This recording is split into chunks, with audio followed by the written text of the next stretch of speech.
नमस्कार, मैं रचना शर्मा चढ़ती कला टाइम टीवी देख रहे सभी दर्शकों का स्वागत करती हूं। आप देख रहे हैं हरियाणा न्यूज। समाचारों की शुरुआत से पहले एक नजर आज की मुख्य सुर्खियों पर।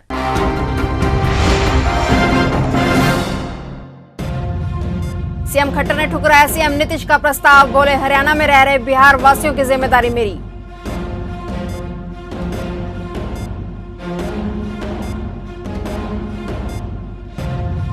कई एसपी और डीईटीसी तक पहुंचेगी शराब घोटाले की जांच, एसआईटी जांच शुरू, दायरा बढ़ाने की मांग।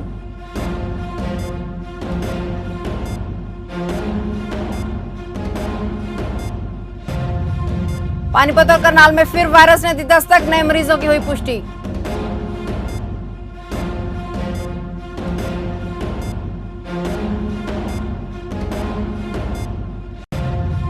लॉकडाउन 4 की हुई शुरुआत, राज्यों को दी गई अलग अलग गाइडलाइन।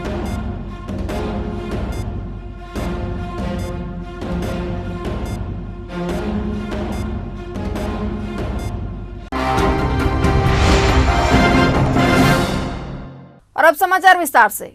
देश भर से प्रवासी मजदूरों के पलायन के बीच हरियाणा के मुख्यमंत्री मनोहर लाल खट्टर ने बिहार के सीएम नीतीश कुमार को पत्र लिखा है। उन्होंने बिहार सरकार और सीएम नीतीश कुमार का आभार जताते हुए पैसे देने का प्रस्ताव लौटा दिया है, जिसे बिहार सरकार ने भेजा था। सीएम खट्टर ने ट्वीट कर प्रत्येक श्रमिक के हितों की रक्षा का हरियाणा सरकार का संकल्प दोहराया और लिखा कि राष्ट्र निर्माण में श्रमिकों के योगदान को देखते हुए पहले की तरह ही हरियाणा सरकार प्रवासियों का खर्चा स्वयं उठाएगी। पानीपत में जहां 2 वायरस पॉजिटिव की पुष्टि हुई है, वहीं करनाल में भी एक केस सामने आया है। पानीपत में दोनों युवक मुंबई से लौटे हैं, जबकि करनाल के इंद्री के चौगावा गांव की युवती संक्रमित है। रविवार को भी इसी गांव में एक केस मिला था। इंद्री के एसडीएम ने इसकी पुष्टि की है। वहीं करनाल में अब कुल केस की संख्या बढ़कर 19 हो गई है। कुल एक्टिव केस की संख्या 8 है। वहीं एक संक्रमित की पहले भी मौत हो चुकी है। हरियाणा सरकार द्वारा गठित स्पेशल इंक्वायरी टीम यानी कि एसआईटी ने प्रदेश के हर जिले में शराब घोटाले की जांच शुरू कर दी है। एसआईटी ने प्रदेश के सभी जिला आबकारी एवं कराधान आयुक्तों से 1 साल की रिपोर्ट तलब कर ली। इस रिपोर्ट में जिला एवं आबकारी कराधान आयुक्तों से शराब के स्टॉक, ठेकेदारों को आवंटित शराब और अवैध शराब के बारे में जानकारी मांगी गई है। सभी जिलों से एसआईटी के पास रिपोर्ट पहुंच चुकी है। इस पूरे प्रकरण में हरियाणा के गृह मंत्री अनिल विज ने कड़ा रुख अपनाया है और इसके साथ ही जांच में उप मुख्यमंत्री व आबकारी मंत्री दुष्यंत चौटाला की भूमिका पर भी खास नजर लगी है। दूसरी ओर एसआईटी का दायरा बढ़ाने की मांग भी की जा रही है। इस शराब घोटाले की जांच कई जिलों के पुलिस अधीक्षकों व जिला आबकारी एवं कराधान आयुक्तों तक पहुंचेगी। देश भर में लॉकडाउन 4 शुरू हो गया और इसको लेकर हर राज्य में अलग अलग गाइडलाइन है। करनाल जिले में लॉकडाउन 4 में प्रशासन ने दुकानदारों को थोड़ी और राहत दी है। करनाल में अब दुकानें सुबह 9 बजे से शाम 5 बजे तक खुलेंगी, लेकिन ऑड इवन का फार्मूला जारी रहेगा।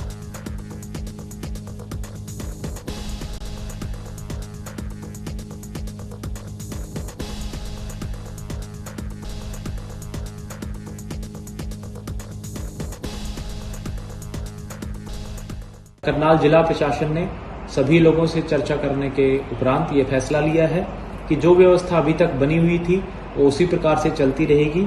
उसमें बस 1-2 छोटे मोटे चेंजेस हमने करने का फैसला लिया है। एक तो जितनी भी दुकानें थी, चाहे वो किराने की हों, सब्जी फलों की रेहड़ियां हों, इन सब का समय जो अब तक 8 बजे से 2 बजे तक रखा हुआ था, उसको बढ़ा करके सुबह 9 बजे से शाम को 5 बजे तक करने का फैसला लिया गया है। यानी अब दुकानें सुबह 9 बजे से शाम को 5 बजे तक खुलेंगी। ऑड इवन पहले की भांति लागू रहेगा, उसमें किसी प्रकार की कोई तब्दीली नहीं दी गई है।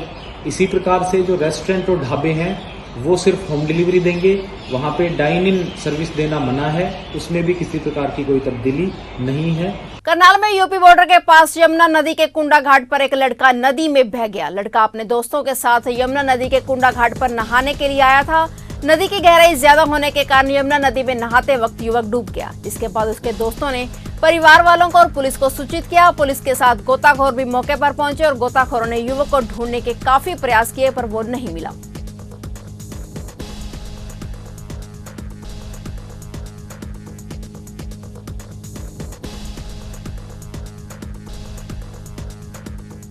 यहाँ पे कुछ लड़के नहाने आए थे, उनमें से एक लड़का डूब गया, जिसको सूचना पे हम यहाँ पहुंचे। तो हमारे गोताखोर डिपार्टमेंट से कोई तो आ चुके हैं यहाँ पे और कोशिश कर रहे हैं हम किसी तरह तलाश की जाए इसको मिल सके। तो थे ये बसंत विहार के इतनी दूर से आए फिर नहाने?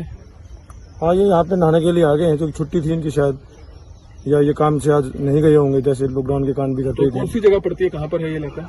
बसंत विहार ITI चौक के पास जी। नहीं, जहाँ पर डूबे हैं वो कहाँ पड़ता है? आखिरी पड़ता है? हाँ, ये कुंडा घाट हमारा थाने के अंदर एरिया पड़ता है। महामारी के दौर में लोगों का संक्रमण से बचाव करने के लिए धार्मिक एकता संगठन की तरफ से लोगों के घरों और गलियों में सैनिटाइजर का छिड़काव का कार्य संस्था द्वारा जोरों पर किया जा रहा है। इतना ही नहीं, संगठन की तरफ से महामारी से बचने के तरीकों के बारे में भी जागरूक किया गया है।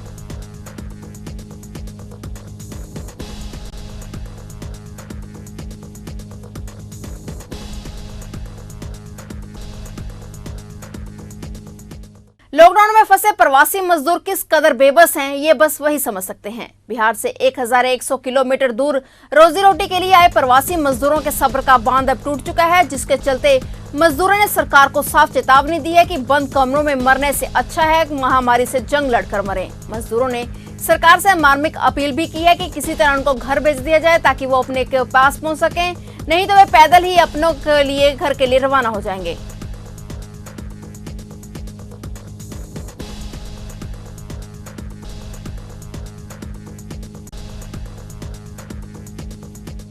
मैं आपसे नम्र निवेदन करता हूं कि हमें बिहार भेज दिया जाए, क्योंकि हमें यहाँ खाने के लिए लाले पड़ रहे हैं और फैक्ट्री वाले तो भाई हाथ खड़ा कर रखे हैं, पूछने तक भी नहीं आए हैं कि तुम लोग को यहाँ क्या हो रहा है, नहीं हो रहा है। आज तक एक भी फ़ोन नहीं किए हैं। जहाँ तक पुलिस प्रशासन की बात आती है तो ये रोज़ आज कल आश्वासन दे रहे हैं, कल भेज देंगे बेटा, परसों भेज देंगे, लेकिन अभी तक किसी तरह का हम लोग का कोई हेल्प नहीं मिला है। लास्ट में हम लोग यही करेंगे जो नहीं करना चाहिए, हम लोग यहाँ से पैदल निकलेंगे और चाहे जिए या मरे, क्योंकि हमें यहाँ खाने के लिए जब नहीं है तो रूम में मरने से अच्छा है कि कुछ हौसला बढ़ाएं ताकि हम घर पहुँच जाएं। लॉकडाउन के दौरान मजदूर वर्ग के सामने सबसे बड़ी समस्या काम न मिलने की आ रही है। प्रवासी मजदूर जहां काम न मिलने के चलते वापस अपने घरों की तरफ रुख कर रहे हैं, वहीं स्थानीय मजदूरों को भी काम न मिलने के चलते घर चलाना मुश्किल हो रहा है। संकट की इस घड़ी में मजदूरों की काम की समस्या को दूर करने की भवानीखेड़ा के वार्ड नंबर 6 के पार्षद पंकज मेहता आगे आए हैं। उन्होंने भवानीखेड़ा के मजदूर वर्ग को खुद के पैसों से काम देने के लिए सराहनीय कार्य शुरू किया है। वे मजदूरों से निजी काम नहीं करवा रहे, बल्कि पुलिस स्टेशन, स्कूल, कॉलेज, पार्कों से सार्वजनिक स्थानों पर सफाई का कार्य करवा रहे हैं।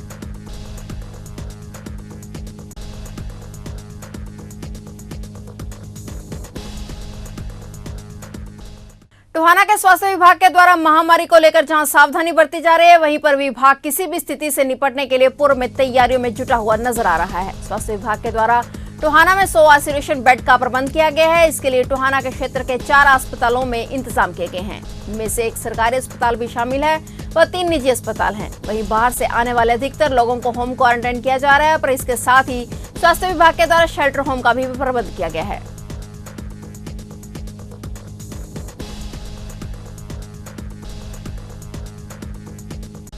हमने टोहाना के अंदर 4 हॉस्पिटल्स जो लिए हैं बेड्स, आइसोलेशन बेड्स, जिनको हमने डेडिकेटेड कोविड हेल्थ सेंटर बनाया है, जिसके अंदर संगम हॉस्पिटल है जहाँ पर 50 बेड्स हैं और उनको हमने तैयार करवा दिया है। वहाँ के स्टाफ को टोटल ट्रेनिंग दे चुके हैं हम कि किस प्रकार से आपने आइसोलेशन वार्ड के अंदर जाना है। पीपी किट्स की ट्रेनिंग होगी, बायोमेडिकल वेस्ट की ट्रेनिंग होगी, वो सभी लोग हमने ट्रेन कर दिए हैं। और कुछ लॉजिस्टिक्स हैं, पीपी किट्स, N95 मास्क, हमारा लाइसोल है, हाइड्रोक्लोराइड सोल्यूशन है, इसकी ये भी हम उनको प्रोवाइड कर रहे हैं। और जो मैन पावर है उसकी भी हमने ड्यूटीज लगाई हैं। करनाल के रांवर गांव आवर्धन नहर का हिस्सा टूटने के बाद सारा पानी गांव में आ गया था, जिसके बाद सारे खेत, गांव, फार्म जलमग्न हो गए थे। लेकिन 32 घंटे से ज्यादा का समय बीत जाने के बाद अब गांव के अंदर का पानी सूखने लगा है। नहर में पानी कम होने के चलते अब उस हिस्से को भी जल से भरने का प्रयास किया जा रहा है, जो कल कट गया था। नहर के कटाव को भरने के लिए कल से ही पुलिस प्रशासन और सामाजिक संस्थाएं लगी हुई थी, जिसके चलते कुछ हिस्सों को भर लिया गया है और कुछ को भरने का काम जारी है।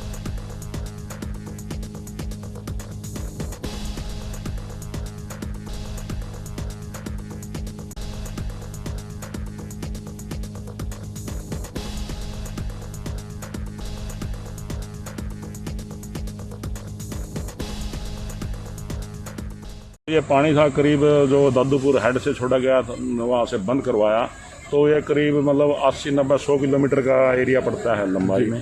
तो वो जो पानी था नहर में वो तो आना ही था, उसके कारण ये कल कोशिश काफ़ी की डेरा सत्ता सौदा के सेवादारों ने भी और प्रशासन ने भी मिलकर, लेकिन किसी वजह से ये कंट्रोल नहीं हो सका, क्योंकि पानी के तेज के कारण जितनी मिट्टी डालते थे उतनी आगे बह जाती थी। बिल्कुल। और साथ में सीधी टक्कर लग के तो वो जो डांग थी रेते की वो गिर जाती थी मिट्टी की, इस वजह से कंट्रोल नहीं हो सका। लेकिन अब सुबह ये बहुत बढ़िया खबर है, गांव का भी पानी उतर चुका है और खेतों का भी पानी काफ़ी कम हो चुका है। जानलेवा वायरस को पस करने में जुटा हरियाणा का स्वास्थ्य विभाग अब अपनी जंग को लेकर और तेज करने जा रहा है। इसके लिए अब हरियाणा के अंबाला में भी महामारी के सैंपल्स की जांच के लिए लैब स्थापित की जा रही है, जिससे अब अंबाला में ही आए दिन सैकड़ों की संख्या में सैंपल्स की जांच की जा सकेगी। अंबाला में बन रही इस लैब का निरीक्षण करने खुद अंबाला के सीएमओ पहुंचे और बताया कि आईसीएमआर की इजाजत मिलते ही यहां महामारी की भी जांच शुरू कर दी जाएगी।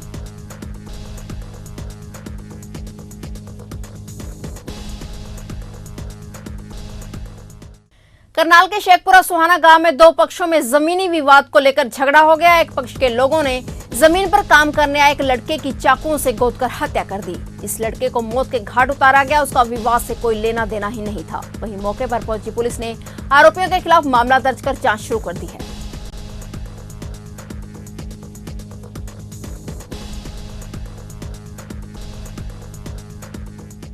अभी मुकदमा दर्ज कर दिया है, उनको पोस्टमार्टम करा के और जो अगली कार्रवाई है वो। कितने लोगों के खिलाफ किया? अभी 4 आदमियों के खिलाफ। कोई गिरफ्तार भी हुआ है? नहीं, अभी तक कोई गिरफ्तारी नहीं है, प्रोसेस जारी है। तो ये लड़का क्या करता था? परमदीप ये ट्रैक्टर जोतने का कार्य करता था किराए पे, और ये खेत में कल जोतने के लिए गया हुआ। विवाद किसी और का था, लेकिन मौत इनकी होगी, हत्या इनकी कर दी अभी गई। तक तो प्रथम जो हमारी इंक्वायरी है उसमें यही बात सामने आई है। विवाद किसी का था, ये जोतने के लिए गया हुआ था और इसके ऊपर दूसरी पार्टी ने हमला कर दिया। दो पक्षों को चाकू और गंडासे से हमला किया है, जिसके कारण इसकी मौत हुई। फिलहाल हरियाणा न्यूज में इतना ही। तब तक के लिए देखते रहिए चढ़ती कला टाइम टीवी और मुझे दीजिए इजाजत। धन्यवाद।